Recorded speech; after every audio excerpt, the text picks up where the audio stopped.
Welcome back to our channel. हम लोग class 10 का मैथ बुक का चैप्टर नंबर 8 ट्राइगोमेट्री के कुछ एग्जांपल्स कर रहे थे, जिसमें से हम लोग एग्जांपल नंबर 1 कर लिए थे।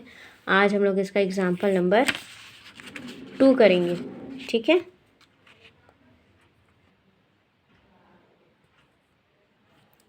तो एग्जांपल नंबर 2 बोल रहा है, यदि एंगल बी और एंगल क्यू ऐसे न्यून कोण हो जिससे कि sine B equal to sine Q हो, तो सिद्ध कीजिए angle B equal to angle Q. ठीक है, पहले तो क्या लेना होगा, हम लोग को दो ट्राइंगल्स लेने होंगे। ठीक है, दो रेक्टेंगल्स ले लेते हैं। ठीक है, अब इसमें देखिए न्यून कोण क्या बन रहा है, बी और क्यू।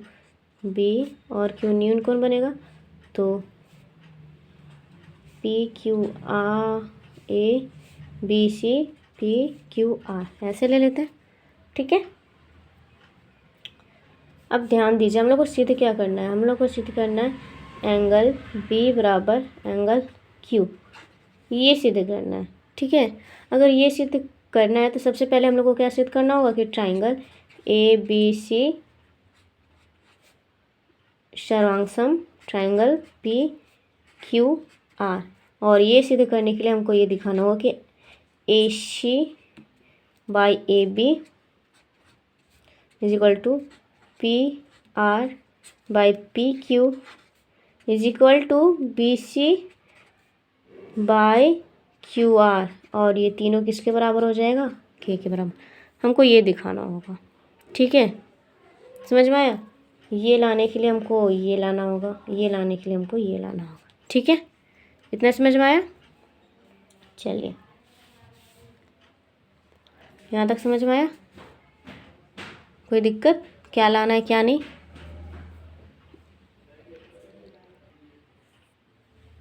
चलिए हम लोग इसको रफली समझने की कोशिश करते हैं। ठीक है, अगर साइन बी बराबर साइन क्यू दिया हुआ है, यानी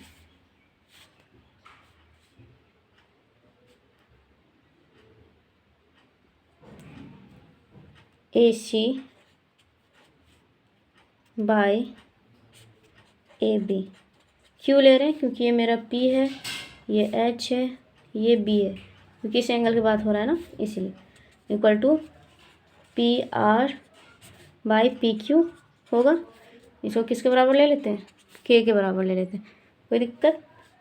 अब हम लोग ए सी को क्या लिख सकते हैं, पी आर के, और ए बी को पी क्यू के लिख सकते हैं, कोई दिक्कत यहाँ तक। ए सी को पी आर के और ए बी को पी क्यू के लिख सकते हैं। ठीक है, देखिए पी मिल गया, एच मिल गया, क्या निकालना है, बी, तो बी क्या है मेरा, बी सी। बी सी कैसे निकालेंगे, H square minus P square, यानी एच क्या है मेरा, एच है, एच है मेरा ए बी क्या है, पी क्यू स्क्वायर के square minus P R square के स्क्वायर, इस तरह लिख सकते हैं। देखिए के स्क्वायर कॉमन आके बाहर आ जाएगा, ये बनेगा,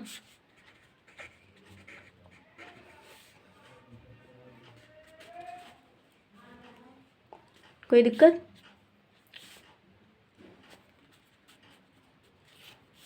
अब देखिए, अब उसी तरह हम लोग क्या लिख सकते हैं, आर क्यू लिख सकते हैं। आर क्यू का क्या होगा, P Q minus P R, कोई दिक्कत नहीं।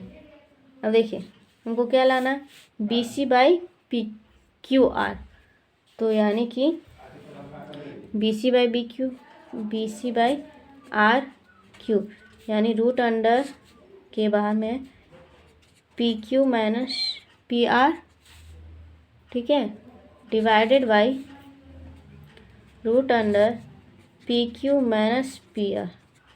ठीक है, अब देखिए ये कट जाएगा, तो B C R Q equal to क्या आ जाएगा। ठीक है, अगर हम इसको इक्वेशन 1 ले, इसको इक्वेशन 2 ले, तो 1 2 से हम लोग क्या लिख सकते हैं, A C by A B is equal to P R by P Q is equal to B C by R Q is equal to के लिख सकते हैं। अब जब ये आ गया तो इसके कारण ये आ जाएगा, फिर इसके कारण ये आ जाएगा। हम लोग को जो लाना है वो क्या हो जाएगा, प्रूव हो जाएगा। ठीक है, अब इसको ज़रा स्टेप बाय स्टेप फ्रेज से बनाते हैं। ठीक है, चलिए स्टेप बाय स्टेप देखते हैं। लिखिए हम, माना कि ट्रायंगल ए बी सी और ट्रायंगल पी क्यू आर दो समकोण त्रिभुज है, जैसे कि हम लिए हैं। देखिए चित्र बनाए भी है, और क्या दिया है, sine B equal to sine Q, ये सब दिया हुआ है, हम लिखे नहीं है। तो sine B equal to A C A B, जैसे कि पी बाई एच होता है वो लिखें, sine Q equal to P R P Q जो होता है वही लिखें। ठीक है, अब देखिए ए सी को क्या लिख सकते हैं, क्योंकि यहाँ दिया हुआ था ना sine B equal to sine Q, तो ये और ये आपस में बराबर हो जाएगा। अब ये दोनों आपस में बराबर हो जाएगा तो इसको के बराबर ले सकते हैं। ठीक है, जहाँ पे के क्या है, के धन संख्या है। ठीक है, इसको क्या ले लिया, इक्वेशन 1 ले लिया।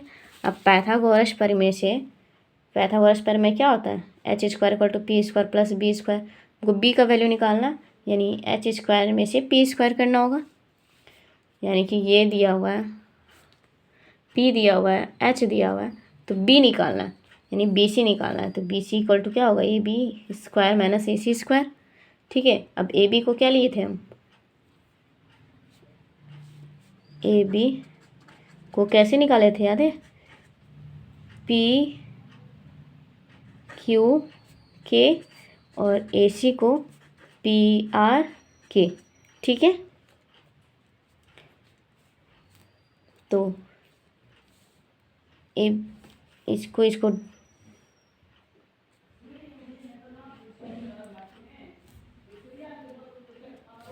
बी सी आ गया, क्यू आर को भी इसी तरह लिख सकते हैं, है ना। अब देखिए बी सी का क्या है, ए बी का स्क्वायर, ए बी का इसका वैल्यू क्या है, के square P Q square minus के square P R square. B को, इसको नहीं चेंज किए थे, रफ में हम लोग जो सॉल्व किए थे याद है, सिर्फ ए को निकाले थे, बी सी का निकाले थे, क्यू आर को वैसे ही पुट किए थे। तो यहाँ से के बाहर आ जाएगा, के बाहर आ गया, तो क्या बचेगा, P Q square minus P R square divided by P Q square minus P R square. तो ये पूरा कट जाएगा, तो क्या बचेगा, के, यानी B C divided by Q R equal to K. इसको इक्वेशन 1 और इसको इक्वेशन 2 लेंगे। देखिए अब ये इक्वेशन 1 और इक्वेशन 2 से लेने पे क्या हो जाएगा, ए सी बराबर पी आर बराबर ए बी, ये तीनों आपस में बराबर हो जाएगा किसके, के बराबर हो जाएगा। अब चूंकि ये बराबर है इसलिए हम लोग क्या लिख सकते हैं, ट्राइंगल ए बी सी सर्वांगसम ट्राइंगल पी आर क्यू। अब ट्राइंगल ए सी बी सर्वांगसम ये सिद्ध हो गया, तो हम लोग ये लिख सकते हैं कि angle B equal to angle Q. यही तो लाना था। ठीक है, हमको ये लाने के लिए पहले ये दिखाना पड़ा, और ये दिखाने के लिए हमको ये लाना पड़ा। ठीक है, ये हो गया एग्जाम्पल नंबर 2 कंप्लीट। और हम लोग एग्जाम्पल नंबर 3 पढ़ते हैं। ठीक है, क्या है, ट्राइंगल ए बी सी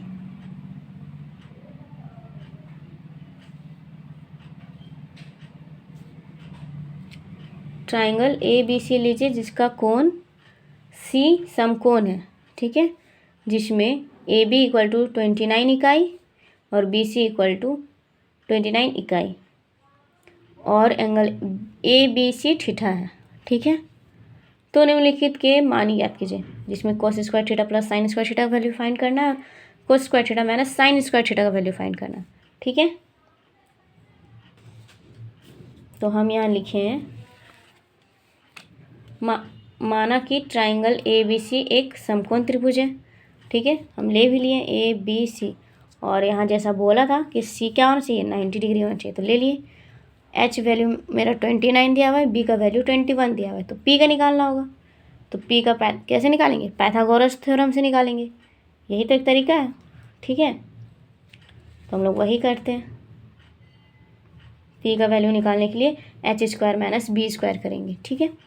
अब एच का वैल्यू 29 था, 29 का स्क्वायर माइनस 21 का स्क्वायर। देखिए ये ए स्क्वायर और ये बी स्क्वायर, यानी ए का स्क्वायर माइनस बी का स्क्वायर में क्या टूटेगा, ए प्लस बी और ए माइनस बी इसमें टूटेगा, ठीक है। तो हम भी उसी में तोड़ दें ताकि बस कैलकुलेशन आसान हो और कोई झंझट ना हो, क्योंकि 29 का स्क्वायर निकालेंगे फिर 21 का निकालेंगे, इससे तो आसान ही हो जाएगा ये। तो 29 माइनस 21 करेंगे तो 8 बचेगा और ये दोनों को प्लस करेंगे तो 50 आएगा। फिर दोनों को देखिए मल्टीप्लाई करना भी आसान है, 400 आ जाएगा।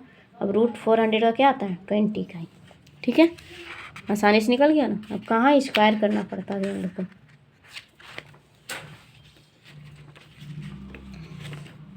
साइन थीटा का पी बाई एच होता है, यानी पी मेरा कितना आया था, पी मेरा आया था 20 और एच मेरा कितना है, एच मेरा है 29, ठीक है। तो पी बाई एच हो गया 29 प्लस 29 और बी बाई एच हो गया 21/29, ठीक है। अब पहला क्वेश्चन सॉल्व करते हैं। कोस square theta plus sine square theta, यानी कोस का वैल्यू 21 बट्टा 29 का होल स्क्वायर प्लस 20/29 का होल स्क्वायर। यहाँ पे तो स्क्वायर करना पड़ेगा, कोई ऑप्शन नहीं है। 21, हाँ फिर हम इसको आगे पीछे लिखें, यहाँ 20 का स्क्वायर लिखा हुआ है, यहाँ 21 का स्क्वायर लिखा हुआ है। कंफ्यूज नहीं होना, कोई दिक्कत नहीं, आप आगे पीछे लिख सकते हैं, ठीक है। वरना आप डायरेक्ट ऐसे दिक्कत हो रहा है तो ये लेके चलो, ये 21 का स्क्वायर है, ये 20 का स्क्वायर है और 841 किसका स्क्वायर है, 29 का। अब ये दोनों को सम करेंगे तो क्या आएगा, 841 डिवाइडेड बाई 841 ये आएगा। ये दोनों कट जाएगा तो 1 आएगा, यानी cos square theta plus sine square theta, यानी cos square theta plus sine square theta equal to क्या होता है, 1 होता है, ठीक है। उसी तरह कोस square theta minus sine square theta, बस माइनस कर देना, वहाँ प्लस किए ऊपर वाला क्वेश्चन में, चलो क्वेश्चन में माइनस कर देंगे, यानी 441 माइनस 400 इज डिवाइडेड बाय 841। तो यहाँ क्या बचेगा, 41 डिवाइडेड बाई 841, यानी कि cos square theta minus sine square theta is equal to 41 divided by 841। ये क्या हो गया आंसर, ठीक है। यहाँ पे हमारा एग्जाम्पल नंबर 3 कंप्लीट होता है, ठीक है। मिलते हैं अगले क्लास में एग्जाम्पल नंबर 4 और एग्जाम्पल नंबर 5 के साथ, ठीक है। तब तक आप लोग रिविज़न कीजिए और प्रैक्टिस कीजिए।